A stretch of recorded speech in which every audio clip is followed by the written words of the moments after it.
दोस्तों Russia Ukraine war में Trump ने एक स्पेक्टैक्युलर यू टर्न लिया है जिसमें वो कहने लगे हैं जेलेंस्की यूक्रेन के बचे कुचे टेरिटरी क्या हो तो रशिया तक ले ले।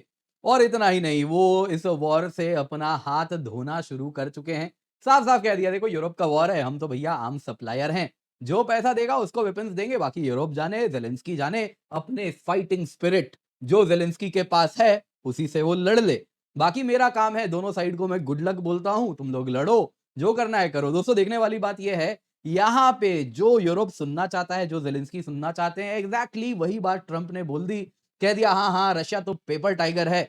इस प्रकार का वॉर हमारे जैसी शक्ति होती तो एक हफ्ते में खत्म कर देती, लेकिन देखो रशिया क्या कर रहा है। इतना ही नहीं दोस्तों, यहां पे उन्होंने ये भी कह दिया कि देखो पुतिन तो लगता है जैसे सरेंडर कर जाएंगे। जिस प्रकार का फ्यूल क्राइसिस वहां हो रहा है, उसके बाद लगता नहीं है पुतिन के पास ज्यादा दिन बचे हैं।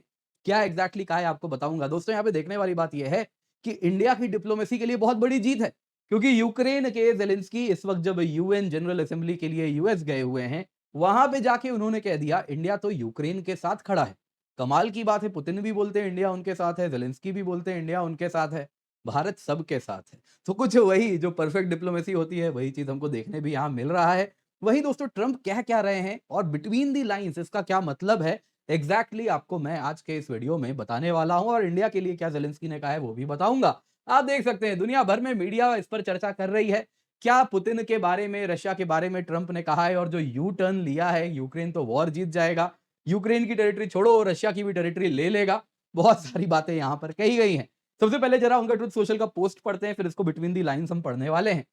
उन्होंने कहा जेलेंस्की से मिलने के बाद, मुझे अब पता चला है यूक्रेन रशिया की जो जो यूक्रेन और रशिया वॉर के बारे में जो मिलिट्री इकोनॉमिक सिचुएशन है वो ऐसी दिख रही है कि रशिया के लिए बहुत सारी समस्याएं हैं। मुझे लगता है यूक्रेन यूरोपियन यूनियन के सपोर्ट के साथ इस वॉर को सिर्फ फाइट नहीं करेगा, जीत भी जाएगा। यूक्रेन तो पूरा का पूरा ले ही लेगा, बस थोड़ा टाइम चाहिए, थोड़ा पेशेंस चाहिए। और यूरोप का फाइनेंशियल सपोर्ट है ही, पर्टिकुलरली नेटो का सपोर्ट है, जो वेपन्स आ रहे हैं उस संदर्भ में। तो जो बॉर्डर्स जहां से वॉर स्टार्ट हुआ था वहां तक पहुंची जाएंगे, ये अब एक ऑप्शन है। क्यों नहीं हो पाएगा, बिल्कुल होगा। रशिया तो अब एमलेसली 3 साढ़े 3 सालों से लड़ रहा है। ये एक रियल मिलिट्री पावर को एक हफ्ता लगता है इस प्रकार के वॉर को खत्म करने में। इसके साथ अगर आप देखें तो ऐसा लग रहा है रशिया एक पेपर टाइगर है। जो लोग मॉस्को में रहते हैं और रशिया के उन महान शहरों में रहते हैं, वो अब देख रहे हैं इस वॉर की वजह से उनको कितनी दिक्कत हो रही है पेट्रोल लेने में, गैसोलीन लेने में। और जो लंबी लाइंस लगे हुए हैं उसके साथ ऐसा लग रहा है कि वॉर इकोनॉमी पर अब इंपैक्ट पड़ना शुरू हो चुका है, क्योंकि उनका वॉर तो यूक्रेन के साथ लड़ने में जा रहा है, लेकिन यूक्रेन का तो आप जानते ही हैं ग्रेट स्पिरिट, वो स्पिरिट के साथ लड़ रहा है और वो स्पिरिट केवल बढ़ते जा रहा है। यूक्रेन सिर्फ अपना देश ही नहीं लेगा, क्या मालूम हो सकता है, जरा लाइन सुनिएगा, क्या मालूम हो सकता है आगे भी उससे बढ़ जाए, यानी रशिया की भी टेरिटरी ले ले। दोस्तों ये सारी बातें हो रही है, या फिर अलग अलग इंटरप्रिटेशन है, ओपन एंडेड है कि शायद क्रीमिया वगैरह भी ले ले, ये कहना चाह रहे हैं। जो भी है दोस्तों, in short Ukraine fighting spirit से बहुत कुछ कर लेगा। आगे उन्होंने कहा पुतिन और रशिया बिग इकोनॉमिक ट्रबल में है और यही समय है जब यूक्रेन को एक्ट करना चाहिए। अब जो भी हो, मैं तो दोनों देशों को कहता हूं कि देखिए दोनों ही, I wish both countries well, दोनों के लिए मैं भला चाहता हूं। और मैं जो भी है वेपन सप्लाई कर दूंगा नेटो को। फिर नेटो जाने, यूरोप जाने उन वेपन्स के साथ क्या करना है। Good luck to all, good luck to Ukraine नहीं, गुड लक टू रशिया नहीं, गुड लक टू ऑल। मैं तो बस आर्म्स ब्रोकर हूं, आर्म्स डीलर हूं, वेपन्स बेचूंगा, बाकी तुम जानो क्या करना है। दोस्तों on the face of it जैसा लग रहा है ये तो यूक्रेन के तरफ से कह रहे हैं, लेकिन बिटवीन दी लाइंस आप पढ़ेंगे जो ये कहना चाह रहे हैं उससे बड़ा क्लियर हो रहा है कि ये कह रहे हैं कि देखो मेरा काम खत्म हो गया है, मुझे मत बोलना इस वॉर को सेटल करने। रशिया को लड़ना है, यूक्रेन को लड़ना है, तो मैं कौन हूं, लड़ो, सब लड़ो, मैं वेपन्स बेचूंगा, पैसे इसी हाथ लगे हाथ कमा लूंगा। दोस्तों यहाँ पे अगर आप देखें तो सवाल ये भी पूछा जा रहा है, क्या सच में रशिया में इस प्रकार का फ्यूल क्राइसिस हो गया है। वेस्टर्न मीडिया में क्या आ रहा है, रॉयटर्स वगैरह में क्या आ रहा है, लंबी लाइंस लगी हैं, क्या एग्जैक्टली उनका कहना है, जरा वो भी आपको मैं बताऊंगा। हेडलाइन अलग है, अंदर का कंटेंट बिल्कुल अलग है। साथ ही साथ दोस्तों यहाँ पे भारत के लिए जेलेंस्की ने क्या कहा है, आइए जरा आज के वीडियो में जानते हैं। पर इससे पहले आगे बढ़े, आपसे निवेदन है वीडियो लाइक करें, चैनल सब्सक्राइब करें, बेल आइकन अवश्य दबा दें। इसके सिवा हमारे इंडियन ज्योग्राफी थ्रू मैप्स का सेकंड वीडियो आ चुका है, पॉलिटी का भी सेकंड वीडियो आ चुका है। तो आप सभी से अनुरोध है, जल्दी से पिन कमेंट में चैनल है, बिल्कुल बेसिक से एडवांस तक हम पढ़ाने वाले हैं, बिल्कुल free of cost, quality content आप सभी तक आया है तो जरूर जुड़ें, वीडियो ये भी देखें और लाइक करना ना भूलें, शेयर भी अवश्य करें। सबसे पहले दोस्तों ट्रंप के मैसेज किस परिपेक्ष में आया है, परिपेक्ष समझेंगे तो चीजों को हम बेहतर समझ पाएंगे। ट्रंप के कमेंट्स आए जब वो जेलेंस्की से मिले और जेलेंस्की ने उन्हें वॉर का जो रियल सिचुएशन है सो कॉल्ड वो बताया। वेस्टर्न मीडिया में काफी रिपोर्ट्स आ रहे हैं, रशिया में बिग फ्यूल क्राइसिस हो रहा है क्योंकि यूक्रेन ने उसके कई रिफाइनरीज पर हमला किया है। अब जो रॉयटर्स का रिपोर्ट है, हेडलाइन में तो यही है कि रशिया तो अब बस कोलैप्स होने वाला है। अंदर जरा सुनिए वो क्या कह रहे हैं। अटैक जो हुए हैं उससे रशियन ऑयल रिफाइनिंग 20% से कम हो गई है कुछ दिनों में, बाकी दिनों में ठीक रहता है। ऐसा नहीं है, कंटेंट में ही है, उन्हीं के रॉयटर्स में ही है। कोई लंबी क्यूज नहीं है पेट्रोल पंप के बाहर, लेकिन हाँ कुछ ग्रेड्स हैं पेट्रोल के जैसे AI92, AI95, वो स्टेशन से गायब हो जाते हैं। वो भी किन स्टेशन से? तो उन्होंने कहा कि जो ऑयल मेजर्स है ना, आप देखें तो गैसप्रॉम और इन सब के जो पेट्रोल पंप्स हैं, उनमें सब कुछ मिल रहा है, लेकिन हाँ जो प्राइवेट ऑपरेटेड पेट्रोल पंप्स हैं, उनमें ये सब गायब हो रहा है। तो यही है फ्यूल क्राइसिस जो वो कह रहे हैं, जिसके बारे में इतनी चर्चा यहां हो रही है। इसके सिवा ट्रंप ने यह भी कह दिया, जो नेटो अलाइज के एयर स्पेस इंट्रूजन हो रहा है रशियन जेट से, ट्रंप ने कहा गिरा क्यों नहीं देते, जाओ जाके गिरा दो। मैं तो कहता हूं जाके गिरा आओ। अब दोस्तों इन सब में आइए जरा ट्रंप के मैसेज को डिकोड करते हैं। क्या कहना चाह रहे हैं? देखिए जो पहला लाइन है ना, कि मुझे रशिया यूक्रेन वॉर के बारे में अब फुल इंफॉर्मेशन मिला है, with the support of European union. आज इस पोजीशन में यूक्रेन आ गया है कि वो लड़ेगा, जीतेगा और पूरे यूक्रेन को ओरिजिनल फॉर्म में वापस ले लेगा। ये कहना चाह रहे हैं, देखो ट्रंप कह रहे हैं यूक्रेन अकेला ये वॉर नहीं लड़ सकता, यूरोपियन यूनियन की इसे मदद चाहिए। और बाकी वो कह रहे हैं देखिए वॉर का जो बर्डन है अब यूरोप के ऊपर है, अमेरिका के ऊपर नहीं है। साफ साफ कह रहे हैं, I think Ukraine with the support of European Union is in a position to fight and will win all of Ukraine. दोस्तों इसके सिवा अगर आप देखें तो यहां पे ट्रंप के मैसेज को भी डिकोड करते हैं। आगे जरा देखें तो सेकंड लाइन है, with time patience and the financial support of Europe and in particular NATO the original borders is very much an option.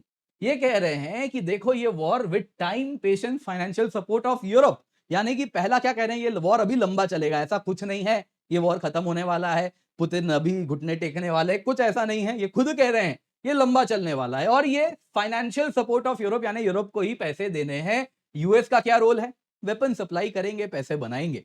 आगे सुनिए, वॉर प्रॉफिटेरिंग। आगे सुनिए, नेक्स्ट लाइन कहते हैं, रशिया तो एमलेसली लड़ रहा है, 3.5 साल हो गए, इस वॉर को तो रियल मिलिट्री पावर एक हफ्ते में खत्म कर देती। तो बेसिकली बोस्ट कर रहे हैं कि देखो हमारी जैसी शक्ति होती तो एक हफ्ते में खत्म कर देती, रशिया बड़ा वीक है, इनकॉम्पिटेंट है। याद रखिएगा, ये सब बोलने के बाद वो ये नहीं कह रही कि US boots on the ground जाएंगे रशिया के खिलाफ लड़ेंगे, कुछ भी नहीं। वो बस अपने डोमेस्टिक ऑडियंस को अपील कर रहे थे, देखो हम महान शक्ति हैं, लेकिन हम इस वॉर में कमिट नहीं कर रहे, मैं अपने देश को किसी वॉर में नहीं झोंकने वाला। आगे कह रहे हैं, ये दिखा रहा है कि रशिया एक पेपर टाइगर बन चुका है।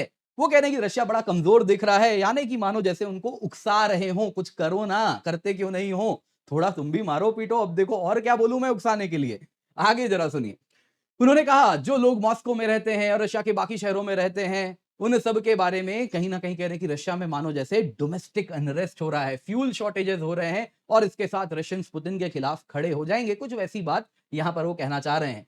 आगे उन्होंने कहा देखो most of the money, Russian money, Russia का अधिकतम पैसा यूक्रेन से लड़ने में जा रहा है, वहीं यूक्रेन के पास ग्रेट स्पिरिट है और वो खाली समय के साथ बढ़ रहा है। तो ये कहना चाह रहे हैं, रशिया को बता रहे हैं, देखो तुम तो पैसे झोंक रहे हो, अपनी अर्थव्यवस्था तुम्हारी खत्म हो रही है, अब तुमको भी उसका पिंच फील हो रहा है। वहीं यूक्रेन को क्या है, वो तो यूरोप के पैसों से लड़ रहा है मजे में, बाकी ग्रेट स्पिरिट है, ग्रेट स्पिरिट उसका बरकरार है। तो ये कहना चाह रहे हैं देखो तुम क्या दे रहे हो और उसे तो फ्री में लड़ने मिल रहा है, और ये बात वो कहना चाह रहे हैं। आगे उन्होंने कहा यूक्रेन एक समय आएगा सिर्फ अपना देश ही नहीं ओरिजिनल फॉर्म में, किसे पता आगे बढ़ के बाकी टेरिटरी भी ले ले। इसके साथ वो कहना चाह रहे हैं कि देखो यूक्रेन तो रशियन टेरिटरीज भी ले सकता है। ये बेसिकली कहना चाह रहे हैं आगे बढ़ो, लड़ो, यूक्रेन को चढ़ा रहे हैं, रशिया को उकसा रहे हैं, जो कि टिपिकल स्ट्रेटेजी होती है लड़ाई में। छोटा जो देश है उसको बड़ा करके पेश करो, जो बड़ा देश है उसको छोटा करके दिखाओ ताकि उसे पिंच हो और फिर लड़ाई और जोर शोर से हो। तो ये तरफ कुछ ऐसी स्ट्रेटेजी है। आगे कह रहे हैं Putin and Russia big economic trouble में है, यही समय है यूक्रेन के लिए एक्ट करने का। बेसिकली कहना चाह रहे हैं यूक्रेन को ऑल ऑफेंसिव देना जाना चाहिए, खूब हमला करना चाहिए, यानी अब कह रहे हैं वॉर करो फुल फ्लेजेड, कोई कंट्रोल किसी पे नहीं, फुल लड़ो। फिर कह रहे हैं इन एनी इवेंट, तुम लड़ रहे हो तुम जानो, कुछ भी हो, रशिया जीते यूक्रेन जीते, मैं तो कहता हूं दोनों ही देश अच्छा करें, खुद बढ़िया रहें, मजे में रहें। बाकी कह रहे कि मैं तो देखो वेपन सप्लाई करता रहूंगा नेटो को, फिर नेटो जाने उस वेपन के साथ क्या करना है। बेसिकली कह रहे मेरा वॉर नहीं है, मेरी जिम्मेदारी नहीं है, नेटो जाने, ईयू जाने क्या करना है वेपन्स के साथ। मैंने नेटो को देके अपनी जिम्मेदारी खत्म कर ली, मैंने पैसे भी बना लिए, मैं बस और बस आर्म सप्लायर हूं, उसके बाद तुम्हारा फैसला। Good luck to all, last line. यानी क्या है, आपकी वॉर आप लड़िए, मैं दोनों को सपोर्ट करता हूं सॉर्ट ऑफ। मैं कह रहा हूं देखिए मुझे इस वॉर में लेना देना नहीं है, और मैं सॉर्ट ऑफ न्यूट्रल हूं, मुझे नहीं पड़ा, तुम लोग लड़ो, मैं बस आर्म सप्लायर हूं। ये अब यूरोप का प्रॉब्लम है, वो जाने इसके साथ कैसे डील करना है। इस वॉर में अब मुझे और इन्वॉल्वमेंट नहीं चाहिए, मैं बस वॉर वेपन्स देके अपनी जिम्मेदारी पूरी कर रहा हूं। दोस्तों बॉटम लाइन यही है ना, ट्रंप क्लियर कर रहे हैं कि यूएस उनके अंदर केवल आर्म्स सेलर है। इस वॉर में उनको अब और फाइट नहीं करना, ना कुछ और एनर्जी डालनी है। यूरोप जाने, यूक्रेन जाने, क्या करना है, मेरा काम वेपन्स देना है, तुम वेपन्स लेके जैसे लड़ना है लड़ो। रशिया को जब वो मॉक कर रहे हैं वीक कह के, तो बेसिकली वो कह रहे हैं कि देखिए, ईयू के लिए ना कुछ चीजें ऐसी हैं जो अनरियलिस्टिक डिमांड है। जैसे कि यूक्रेन की जो ईस्टर्न टेरिटरीज हैं, वो वापस पहले यूक्रेन को मिलेगा रशिया से, तभी जाके पीस टॉक्स शुरू होंगे, सीज फायर होगा। तो वो जानते हैं ऐसी कहीं ना कहीं शर्तें रखना इम्पॉसिबल है, लेकिन वो यूक्रेन और ईयू को वही कह रहे हैं जो वो सुनना चाह रहे हैं, क्योंकि उन्होंने सब कुछ ट्राई कर लिया है। इसके बाद उनको दिख रहा है कि ठीक है, तुमको लड़ना है लड़ लो, मुझे तो पैसे मिल रहे हैं, मेरे पैसे बन रहे हैं, मैं खुश हूं, तुम लड़ो जाके, मुझे कोई दिक्कत नहीं है। तो दोस्तों यहाँ पे बॉटम लाइन यही है कि मैं यहाँ पे वॉर रोकने नहीं आने वाला, तुम चाहते हो लड़ना तो लड़ लो। यही यहाँ पे दोस्तों हुआ है। जहां तक बात है दोस्तों भारत की, तो यहाँ पे फॉक्स न्यूज को जेलेंस्की इंटरव्यू दे रहे थे। इसमें जेलेंस्की ने कहा, मेरा मानना है भारत हमारे साथ है मोस्टली। हाँ, एनर्जी को लेके कुछ सवाल जरूर है, लेकिन प्रेसिडेंट ट्रंप उसे मैनेज कर लेंगे। भारत को थोड़ा सैंक्शंस वगैरह का डर दिखाएंगे, टैरिफ का डर दिखाएंगे, तो भारत मान जाएगा। आगे सुनिए, यूरोपियंस जैसे जैसे आगे बढ़ रहे हैं, भारत के साथ मजबूत रिश्ते बनाने चाह रहे हैं, तो हमारे लिए बेहद आवश्यक है कि हम भारत को दूर ना करें। और इसके साथ अगर आप देखें तो ओवर टाइम जैसे ही भारत हमारे करीब हो जाएगा, रशिया के एनर्जी सेक्टर से भी भारत धीरे धीरे दूर हो जाएगा। आगे सुनिए, क्योंकि उनका सोच है कि पहले भारत रशिया से तेल वगैरह नहीं लेता था, फिर नहीं नहीं लेगा, कुछ और नई अल्टरनेटिव सप्लाईज ले लेगा, यदि उनको हम कुछ ऐसा ऑफर कर रहे हैं जो कि उनको इतना ही ज्यादा लुक्रेटिव लगे।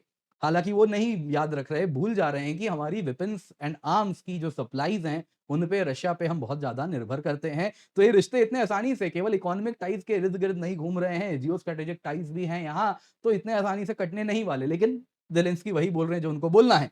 चाइना के संदर्भ में कहा, देखो ये ज्यादा कठिन है चाइना को इस वॉर से दूर करना, क्योंकि चाइना के इंटरेस्ट में है ये वॉर चलता रहे। ऐसा इसलिए कह रहे हैं क्योंकि उनका मानना है कि जैसे ही ये रशिया यूक्रेन वॉर खत्म हो जाएगा, पूरा वेस्ट चाइना पे फोकस करने लगेगा। और चाइना ये नहीं चाहता, इसलिए ये चाहता है कि वॉर लड़ते रहें, ताकि चाइना को ब्रीदिंग स्पेस मिले, जिस बीच में वो एक मजबूत वेपन सप्लाईज के साथ साथ एक मजबूत मिलिट्री भी डेवलप कर सके, ताकि ताइवान से लेके बाकी जगह एक हेजिमन की तरह वो आगे बढ़ सके। तो यही वो कहना चाह रहे हैं। तो बॉटम लाइन यही है, यहाँ पे भारत के लिए भी अगर आप देखें तो यूक्रेन के ऊपर यूरोप से दबाव है कि भारत को ज्यादा दूर अब और नहीं करना है। भारत के लिए डिप्लोमेटिकली सही है, तुम्हें भी लगता है, तुम्हारे दोस्त हैं, रशिया के भी दोस्त हैं, बाकी देख लेंगे क्या होना है। दोस्तों उम्मीद करता हूं आपको ये वीडियो पसंद आई होगी, लाइक जरूर कीजिएगा। इसके सिवा शिक्षा महोत्सव हम रन कर रहे हैं, अगर आप 2026 के एस्पिरेंट है, बस 6 महीने का सब्सक्रिप्शन लीजिए, 6 महीना फ्री मिलेगा। 27 का एस्पिरेंट है, 12 महीने का लीजिए, 12 महीने फ्री मिलेगा। 28 का एस्पिरेंट है, 18 महीने लीजिए, 18 महीने फ्री मिलेगा। इसके सिवा 27 और 28 के एस्पिरेंट के लिए 12 महीने और 18 महीने का एश्योर प्रोग्राम भी हम लेकर के आए हैं, जिसके अंतर्गत फॉर सम रीजन अगर आप एग्जाम क्लियर नहीं कर रहे हैं, तो आपको 1 साल की सब्सक्रिप्शन मिलती है, subject to following terms and condition, जो आप यहाँ पे पढ़ सकते हैं। इसके सिवा दोस्तों बहुत जबरदस्त हमारे कोर्सेज लॉन्च हो चुके हैं, हिंदी में, इंग्लिश में, इंग्लिश में। जल्दी से जाएं, जाके जुड़े, use the code KC10 for maximum discount.